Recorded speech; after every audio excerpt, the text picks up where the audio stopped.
Hello बच्चों, आपका स्वागत है आपका अपना YouTube channel easy to learn पे। आज हम पढ़ने वाले हैं कक्षा 10वीं का हिंदी का गद्यखंड का पहला अध्याय श्रम विभाजन और जाति प्रथा। श्रम विभाजन और जाति प्रथा से हम 30 से 32 क्वेश्चंस आपको कराने वाले हैं और इस चैप्टर से जितने भी क्वेश्चन बोर्ड एग्जाम में पूछे जाएंगे एक भी क्वेश्चन इन क्वेश्चनों से बाहर नहीं होंगे। तो आपको पूरा का पूरा वीडियो देखना है। आप वीडियो को 1 मिनट भी स्किप नहीं कर सकते हैं यदि आप बोर्ड एग्जाम में बेहतर करना चाहते हैं तो आइए हम शुरू करते हैं। हमारा पहला क्वेश्चन है, श्रम विभाजन और जाति प्रथा के लेखक कौन हैं? तो पहला ऑप्शन है भीमराव अंबेडकर, दूसरा ऑप्शन है रामविलास शर्मा, तीसरा ऑप्शन है गुणाकर मुले, चौथा ऑप्शन है हजारी प्रसाद द्विवेदी।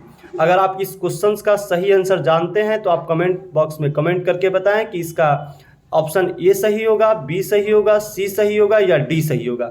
और आप वीडियो के लास्ट में आपने कितने क्वेश्चंस को सही किया ये भी बताएं। मैक्सिमम क्वेश्चन सही करने वाले बच्चों का नाम हम अगले वीडियो में लेंगे। तो आइए हम बिना देरी किए इस क्वेश्चन का सही आंसर बताते हैं।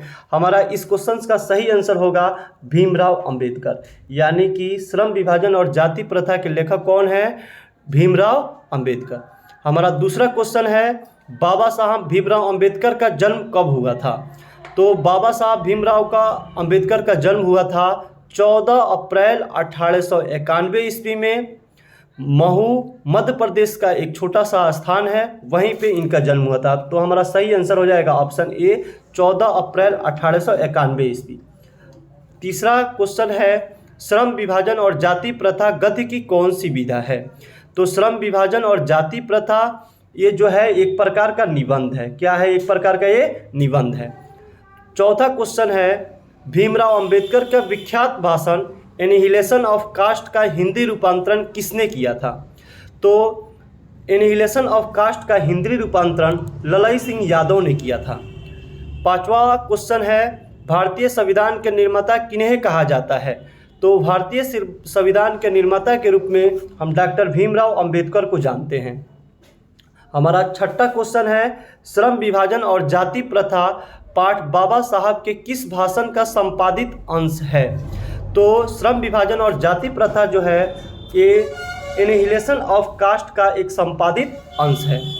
भीमराव अंबेडकर के मुख्यतः प्रेरक व्यक्ति रहे हैं। तो जब हमने पाठ्य पुस्तक पढ़ा था तो उसमें जाने थे कि भीमराव अंबेडकर के मुख्य प्रेरक व्यक्ति 3 थे, बुद्ध, कबीर और ज्योतिबा फूले। यानी कि इसका चौथा डी ऑप्शन सही हो जाएगा। उपयुक्त सभी जो है भीमराव अंबेडकर के प्रेरक व्यक्ति रहे हैं। हमारा अगला क्वेश्चन है, आदर्श समाज स्वतंत्रता, समता, भ्रातृत्व पर आधारित होगा किसने कहा? तो इसका सही आंसर होगा ऑप्शन बी भीमराव अंबेडकर ने। हमारा अगला क्वेश्चन है, आधुनिक सभ्य समाज श्रम विभाजन को आवश्यक क्यों मानता है?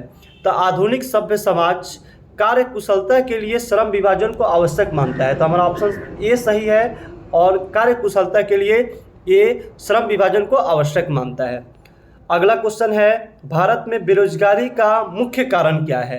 तो भारत में बेरोजगारी का मुख्य कारण है जाति प्रथा। इसका ऑप्शन ए सही है, जाति प्रथा। हमारा अगला क्वेश्चन है, समाज और राजनीति में बेहद सक्रिय भूमिका निभाते हुए अंबेडकर ने किनको मानवीय और अधिकार दिलाने के अनेक प्रयास किए? तो समाज और राजनीति में बेहद सक्रिय भूमिका निभाते हुए डॉक्टर भीमराव अंबेडकर ने अछूतों को उनको मानवीय अधिकार दिलाने का बहुत सारा प्रयास किए। अगला क्वेश्चन है हमारा, संविधान निर्माता अंबेडकर के अनुसार आदर्श समाज किस पर आधारित होना चाहिए? तो संविधान निर्माता अंबेडकर के अनुसार हमारा आदर्श समाज जो है स्वतंत्रता, समता और भ्रातृत्व पर आधारित होना चाहिए। यानी कि इसका ऑप्शन डी सही हो जाएगा। उपयुक्त सभी सही होंगे इसके आंसर। हमारा अगला क्वेश्चन है, भारतीय भीमराव अंबेडकर किस विडंबना की बात करते हैं? तो भीमराव अंबेडकर विडंबना की बात करते हैं कि इस युग में भी जातिवाद के पोषकों की कमी नहीं है। तो हमारा ऑप्शन ए सही हो जाएगा कि इस युग में भी जातिवाद के पोषकों की कमी नहीं है। हमारा 14 नंबर क्वेश्चन है, अंबेडकर के अनुसार भाईचारे का वास्तविक रूप है? तो अंबेडकर के अनुसार भाईचारे का जो वास्तविक रूप है वो है दूध पानी के मिश्रण की तरह। किसके तरह? दूध और पानी के मिश्रण की तरह।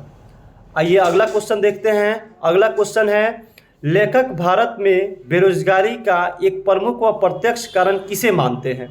तो लेखक भारत में बेरोजगारी का प्रमुख और प्रत्यक्ष कारण जो है जाति प्रथा को मानते हैं। 16 नंबर क्वेश्चन है मेरा, जाति प्रथा को श्रम विभाजन मान लिया जाए तो यह स्वाभाविक विभाजन नहीं है क्योंकि यह मनुष्य की रुचि पर आधारित नहीं है। यह कथन किस पाठ का है? तो यह कथन श्रम विभाजन और जाति प्रथा का है। आइए अगला क्वेश्चन देखते हैं। 17 नंबर, जाति प्रथा पेशे का दोषपूर्ण निर्धारण ही नहीं करती बल्कि मनुष्य को जीवन भर के लिए एक पेशे से बांध देती है। प्रस्तुत गद्यांश के रचनाकार कौन है? तो ये प्रस्तुत गद्यांश जो है ये श्रम विभाजन और जाति प्रथा से लिया गया है और इसके रचनाकार जो है भीमराव अंबेडकर है। हमारा अगला क्वेश्चन है, यह विडंबना की बात है कि इस युग में भी जातिवाद के पोषकों की कमी नहीं है। यह कथन किस पाठ का है? तो यह कथन भी श्रम विभाजन और जाति प्रथा से लिया गया है। तो इसका सही आंसर हो जाएगा ऑप्शन बी, श्रम विभाजन और जाति प्रथा। हमारा अगला क्वेश्चन है, जाति प्रथा का श्रम विभाजन मनुष्य की सुरक्षा पर निर्भर नहीं करता। मनुष्य की व्यक्तिगत भावना एवं व्यक्तिगत रुचि का इसमें कोई स्थान अथवा महत्व नहीं रहता। प्रस्तुत गद्यांश किस पाठ से उद्धृत है? तो यह भी इसका सही आंसर होगा ऑप्शन सी, श्रम विभाजन और जाति प्रथा से इसे लिया गया है। अगला सवाल है, बुद्धा एंड हिज धम्मा के लेखक कौन है?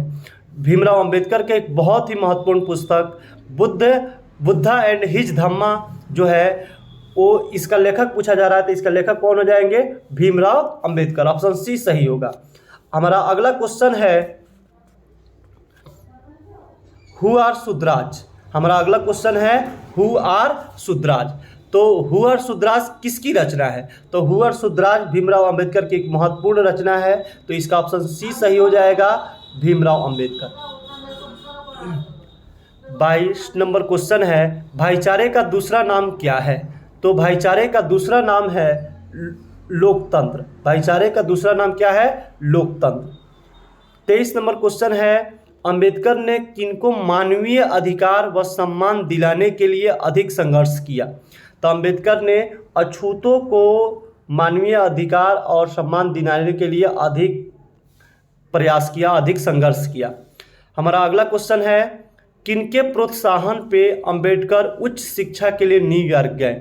तो एक बड़ौदा नरेश थे, उन्हीं के प्रोत्साहन पे इन्होंने उच्च शिक्षा प्राप्त करने के लिए न्यूयॉर्क गए। तो हमारा 25 नंबर क्वेश्चन है, आदर्श समाज किस पर आधारित होना चाहिए? तो हमारा आदर्श समाज जो है स्वतंत्रता, समता तथा भ्रातृत्व पर आधारित होना चाहिए, यानी कि ऑप्शन डी सही है। हमारा अगला क्वेश्चन है, द कास्ट इन इंडिया किसके द्वारा लिखा गया है? तो द कास्ट इन इंडिया लिखा गया है डॉक्टर भीमराव अंबेडकर के द्वारा। किसके द्वारा? डॉक्टर भीमराव अंबेडकर के द्वारा। अगला क्वेश्चन है, भारत सरकार के कल्याण मंत्रालय से बाबा साहब अंबेडकर संपूर्ण वार्ड में कितने खंडों में प्रकाशित हो चुका है? तो भारत सरकार का कल्याण मंत्रालय से बाबा साहब अंबेडकर संपूर्ण वार्ड में जो है 21 खंडों में प्रकाशित हो चुका है। अगला क्वेश्चन है, श्रम विभाजन और जाति प्रथा भाषण लाहौर के किस वार्षिक सम्मेलन के लिए तैयार किया गया था? तो यह वर्ष 1936 का जो वार्षिक सम्मेलन होना था, जिसका नाम था जाति पाति तोड़क मंडल, उसी के लिए तैयार किया गया था। अगला क्वेश्चन है, इस युग में भी जातिवाद के पोषकों की कमी नहीं है, लेखक के अनुसार यह कैसी बात है? तो लेखक के अनुसार यह विडंबना की ही बात है कि इस युग में भी जातिवाद के पोषकों का कमी नहीं है। बाबा साहब भीमराव अंबेडकर का निधन कब हुआ था? तो इनका निधन हुआ था 1956 ईस्वी में दिल्ली में। महू मध्य प्रदेश किनका जन्म स्थल है? तो हमने शुरू में ही बताया था कि मध्य प्रदेश का एक छोटा सा गांव है महू, जिसमें भीमराव अंबेडकर का जन्म हुआ था। तो इनका सही आंसर हो जाएगा भीमराव अंबेडकर। अगला क्वेश्चन है, देयर मैकेनिज्म किनकी कृति है? तो देयर मैकेनिज्म के लेखक हैं डॉक्टर भीमराव अंबेडकर। तो हम आशा करते हैं कि आप सारे क्वेश्चंस का आंसर सही बताए होंगे। अगर आपने कितने कुल क्वेश्चन सही अटेम्प्ट किए, आप उसे कमेंट बॉक्स में करके बताइएगा। धन्यवाद, मिलते हैं अगले वीडियो में।